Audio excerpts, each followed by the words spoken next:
Good evening. My name is Brooke Burke, and today I'm going to be telling you about my problem solution speech on kill shelters. So, if you were given the choice to save millions of lives, would you? This is a choice that Americans are currently faced with regarding kill shelters. As stated by Do Something, approximately 2.7 million cats and dogs are killed every single year because shelters are just too full and don't have enough adoptive rates. So every year this statistic grows, and because of its growth, there's an enormous amount of kill shelters all around the world. By either donating, adopting, listening to the silent cries of millions of animals, so many innocent lives can be saved. Along the lines of cognitive dissonance, there's many things that you can say that kill shelters are doing terribly. The amount of abuse and unjust things that the dogs and cats are going through in kill shelters is not right. There are so many countries and places where kill shelters are present, and so many cats and dogs are dying because of the amount of abuse that they are going through. As stated earlier, 2.7 million cats and dogs per year are dying at kill shelters. There are more than 4,100 dogs and cats euthanized in shelters as well every single year. Now imagine if you had your dog or cat with you right now and looking at them having their life taken away. This is a terrible experience that all animals are going through. And in regards to both cats and dogs, 1 in 10 of them will only find a permanent home. Also, homeless people compared to dogs is a humongous difference. There is 5 people for only 1 animal. So for all the homeless people that we have, there is so many more animals that are being abused and killed at these shelters. Overall, we need to really step up and help listen to these animals and make a difference in the world by getting rid of these kill shelters and help adopting more animals and not shopping for them.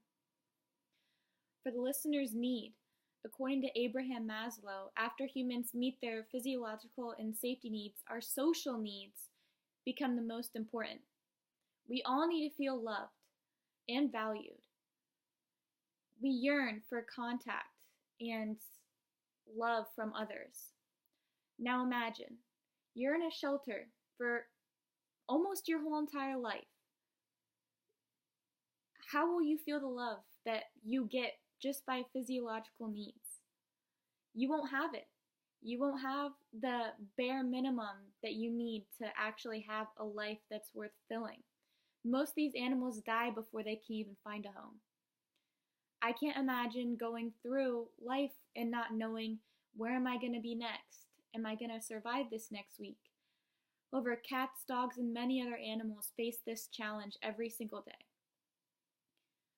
I can't exaggerate enough the amount of deaths that are happening every single day, and amount of animals that want to have that love and contact and need that us as humans even need to feel loved and feel like they have a place to stay. But barely any of them will have that experience.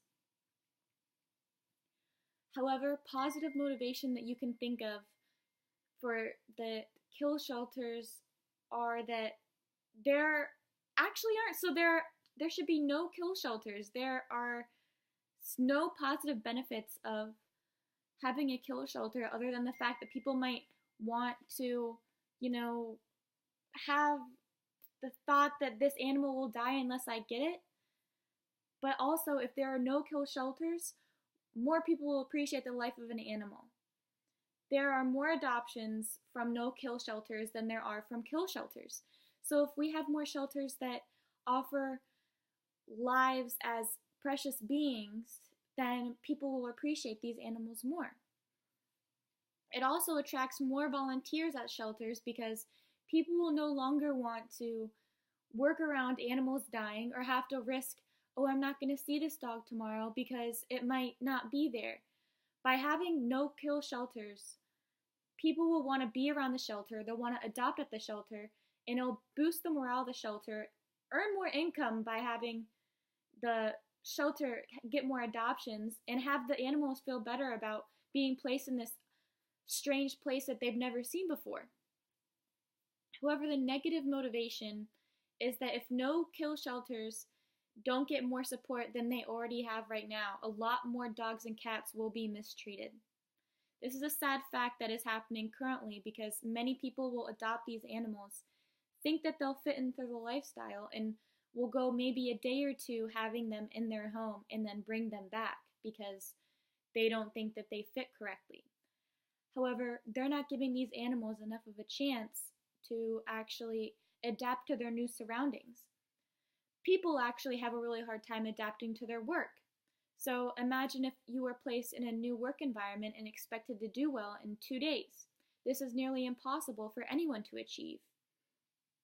And without legitimate competition for non-kill shelters will most likely regress in standards, and millions upon millions of cats and dogs will end up dying. In conclusion, the amount of innocent lives being taken away is inhumane.